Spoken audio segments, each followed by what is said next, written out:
تحفظ دین کا کارواں رواں دواں، علماء کا ساتھ دو آؤ سب کے سب یہاں،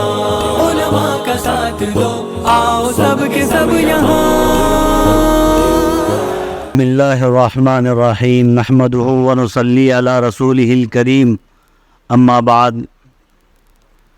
اعوذ باللہ من الشیطان الرجیم، بسم اللہ الرحمن الرحیم۔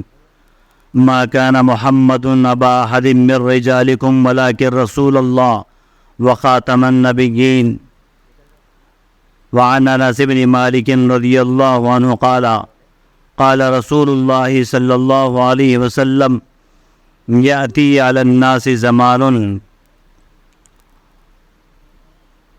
الصابر على دینه كالقابض على الجمرة، وقال النبي صلى الله عليه وسلم انا خاتم النبيين ولا نبي بعدي، او كما قال عليه الصلاة والسلام۔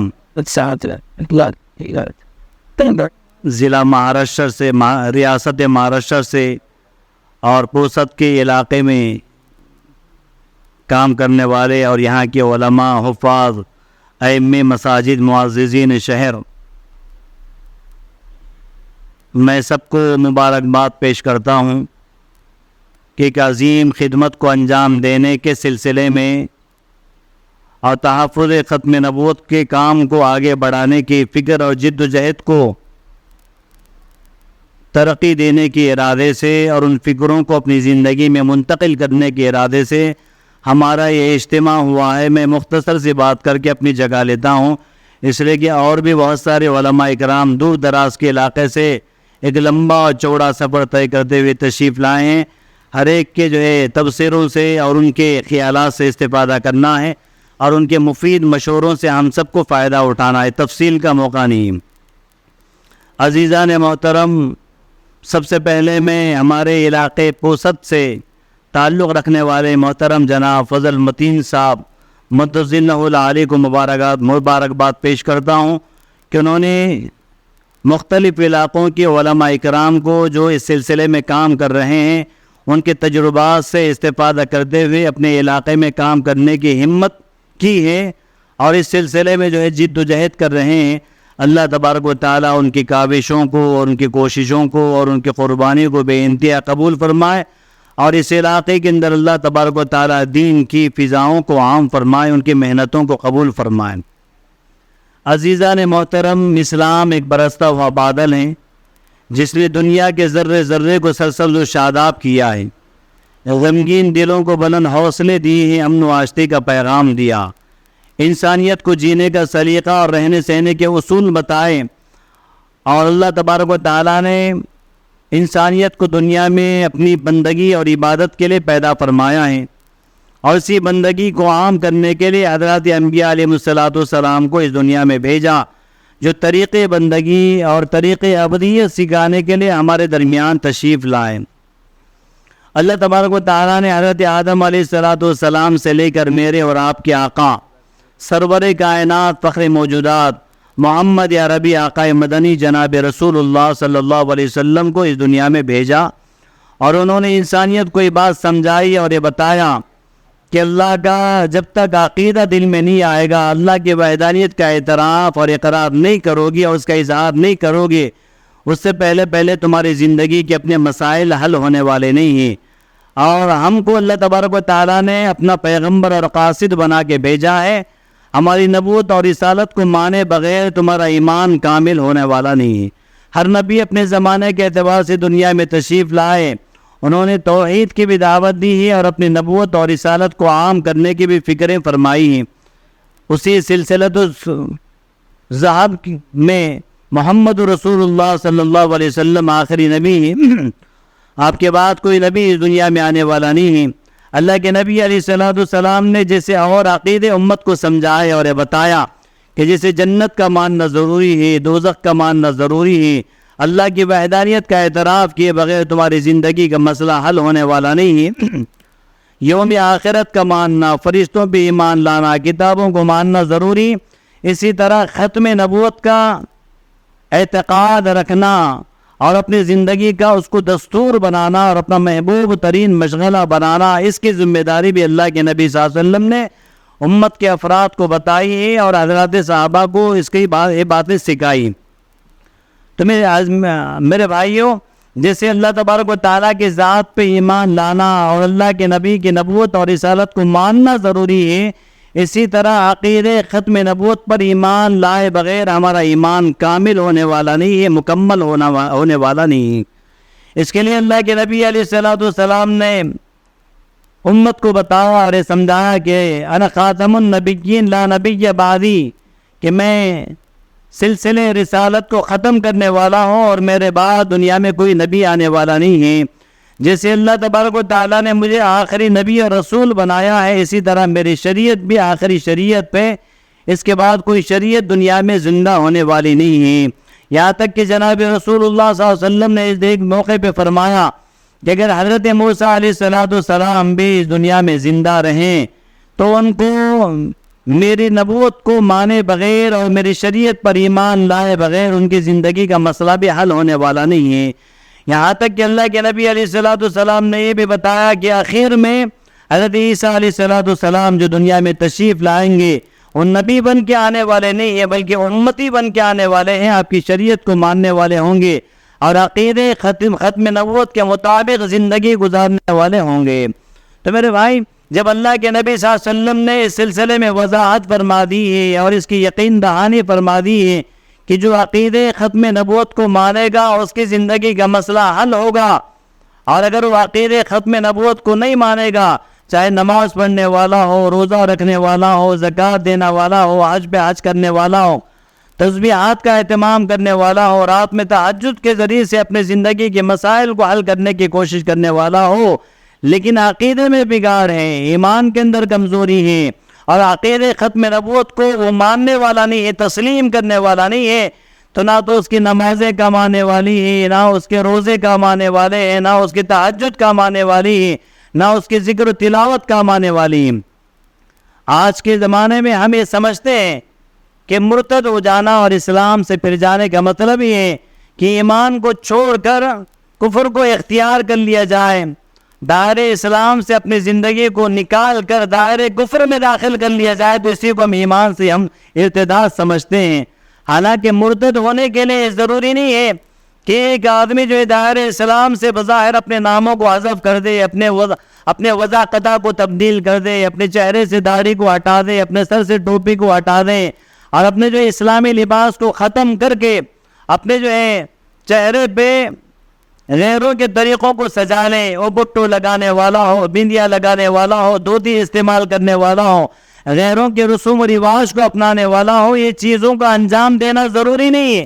بعض دفعہ مسلمان اسلام میں ہوتے ہوئے نماز پڑھنے والا ہو کر بھی جو اسلام سے نکل سکتا ہے، روزہ رکھنے والا ہو کر بھی اسلام سے نکل سکتا ہے، ذکر و تلاوت کرنے والا ہو کر بھی اسلام سے نکل سکتا ہے، درس و تدریس کے اندر اپنے جو اوقات کو لگانے والا ہو کر بھی اسلام سے نکل سکتا ہے، حج پہ حج کرنے والا ہو تب بھی وہ اسلام سے نکل سکتا ہے۔ کیوں؟ اس لیے کہ اس کا عقیدہ کمزور ہے، عقیدہ ختم نبوت پر جو ہے وہ اعتماد کرنے والا نہیں ہے، یا اس کے علاوہ دوسرے اور چیزیں ایسی ہیں کہ جس کو تسلیم کرنے والا نہیں ہے، جو اسلامی عقیدے کے بالکل منافی ہیں، یعنی اس کا عقیدہ اسلامی عقائد کے بالکل منافی ہے، یا جو سنتوں کو تخفیف کی نظر سے دیکھنے والا ہے، ہلکے پن کے ساتھ اس کو جو ہے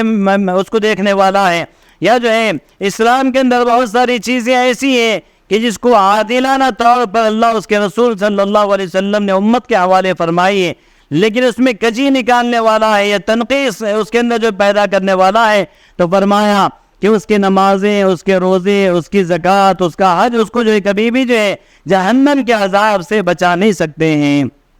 اس لیے میرے بھائی، ایسی صورتحال میں عقیدہ تحفظ ختم نبوت کا اقرار کرنا، اس کی حفاظت کرنا، اس کے لیے جد و جہد کرنا ہم سب کی ذمہ داری ہے۔ ہمارے مفتی صاحب نے تفصیل کے ساتھ جو ہے آپ کے سامنے باتیں بتائی اور یہ کہا کہ عقیدہ ختم نبوت کی حفاظت کے لیے یا جو ہے لوگوں کے ایمان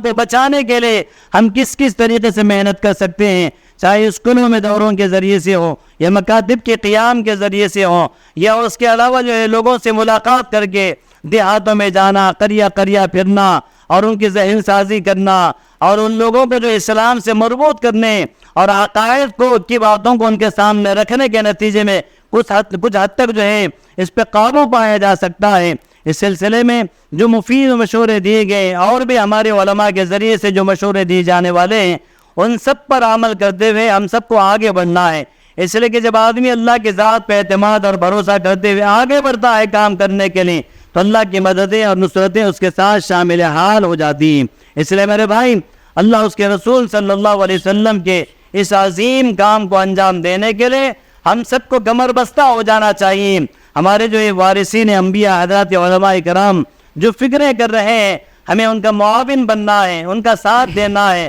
اور ان کے جو کمر کو مضبوط کرنے کی کوشش کرنا ہے اور ان کی اس تحریک کو مضبوط بنانے کے لیے ہم سب کو جو ہے آگے بڑھنے کی جستجو کرنا ہے۔ اور جیسے ہمارے مفتی صاحب نے بتایا کہ مکاتب کا قیام اس سلسلے میں عمل میں لانا ضروری ہے اور مکاتب کے ذریعے سے جو ہے نئی نسلوں کے ذہن سازی کرنا ضروری ہے۔ اسی طرح ہماری ماں اور بہنوں اور بیٹیوں کے اندر بھی جو ہے محنت کرنے کی ضرورت ہے، اس لیے کہ بہت سے ہمارے مرد احباب اور بچے تو الحمدللہ مساجد کا رخ کرتے ہیں اور جو دعوت و تبلیغ کے راستے سے اللہ کے دین کی محنتیں کرتے ہیں، مدارس میں جاتے ہیں، لیکن ہماری ماں بہنیں اور بچیاں ایسی ہیں کہ جن کو جو زیادہ تر مسجدوں میں آنے کی ضرورت نہیں پڑتی اور مدارس کا رخ کرنے کی ضرورت نہیں پڑتی۔ اور تو ایسی صورتحال میں ہماری ماں بہنوں پہ محنت کرنا اور ان کی ایمان کو بچانے کی جد و جہد اور جستجو کرنا اور ہماری بچیوں کو دین سے آراستہ کرنا، ان کو دین کا داعی بنانا، اسلام کا غازی بنانا، اس سلسلے میں جد و جہد کرنا بھی ہماری ذمہ داری۔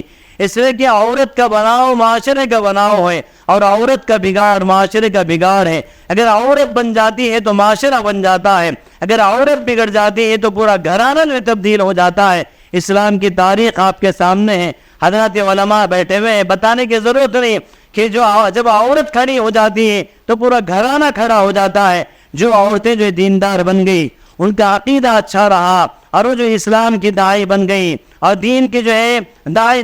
ہے غازیہ بن گئی تو اللہ تبارک و تعالیٰ نے ان کے نسلوں میں پروان چڑھنے والے بچوں کو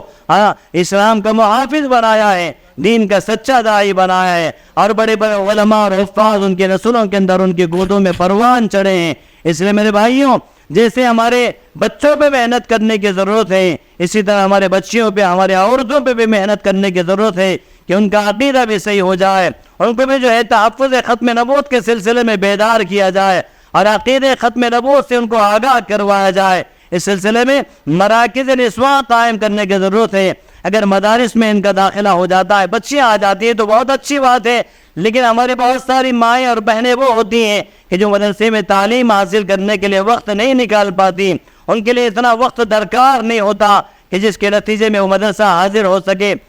عمر کے اس مرحلے میں پہنچ چکی ہیں کہ ان کے لیے ٹائم کا نکالنا بہت جو ہے مشکل ہو گیا، یہ وقت کا نکالنا ان کے لیے جو بہت مشکل ہو گیا۔ تو ایسی صورتحال میں ان پسماندہ علاقوں میں جہاں پہ ہماری مائیں اور بہنیں ٹائم دینے کو تیار نہیں ہیں، مدارس کا رخ کرنے کو تیار نہیں ہیں، تعلیمی بالغات کی لڑی میں اپنے آپ کو پرونے کے لیے تیار نہیں ہیں، تو وہاں پہ بالکل مختصر مکتب قائم کیا جائے اور ان میں ہمارے ماؤں کو اور بہنوں کو جو ہے دین سے بھی آراستہ کیا جائے اور نماز سے، روزوں سے، دین کی موٹی موٹی باتوں سے واقف کروایا جائے اور عقائد والی باتیں بھی جب ان کے سامنے آئیں گی تو پھر انشاءاللہ ان کا ایمان مضبوط ہوگا، ان کے عقیدے میں پختگی آئے گی اور جو باطل طاقتوں کی طرف سے جو حربیں استعمال کی جا رہے ہیں، چاہے شکیل ابن حریف کا فتنہ ہو یا فیاضی فتنہ ہو یا گوہر شاہی کا فتنہ ہو یا اس کے علاوہ جتنے فتنے کام کر رہے ہیں، ان فتنوں کا مردانہ وار مقابلہ کرنا جہاں مردوں کے لیے آسان ہو جائے گا،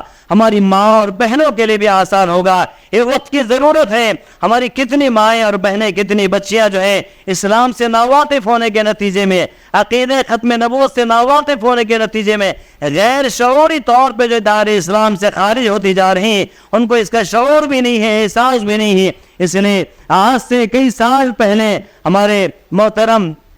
حضرت مولانا علی میاں ندوی رحمۃ اللہ علیہ نے فرمایا تھا کہ اس وقت بر صغیر کے مسلمانوں کا سب سے بڑا مسئلہ جس کو ہماری امت مسلمہ کوئی مسئلہ سمجھنے کے لیے تیار نہیں، کوئی اہم کام سمجھنے کے لیے تیار نہیں، میری نظروں میں وہ انتہائی زیادہ اہم کام ہے۔ اگر ہماری امت مسلمہ نے اس کی سنگینی اور ہولناکی کو محسوس نہیں کیا تو ایک وقت ایسا آئے گا کہ ہماری نسلیں جو ہے دین سے پھر جائے گی، اور وہ ہے ہمارے نوجوان نسلوں اور ہمارے بچوں کی تہذیبی ارتداد کا مسئلہ۔ اگر ان کے جو ذہنوں پہ محنت نہ کی جائے اور ان کے ذہنوں پہ مضبوط بنانے کی کوشش نہ کی جائے، ان کے عقائد کو درست نہ کیا جائے، ان کے اعمال کے اندر جان پیدا کرنے کی کوشش نہ کی جائے، تو ہماری نسلیں بعد میں چل کے ایک وقت ایسا آئے گا کہ وہ نام کے مسلمان رہیں گی، ان کے چہرے پہ داڑھی ہوگی، ان کے سر کے اوپر ٹوپی ہوگی، ظاہر اعتبار سے وضاحت کے اعتبار سے وہ مسلمان نظر آئیں گے، لیکن عقیدہ کے اعتبار سے مسلمان نہیں ہوں گے۔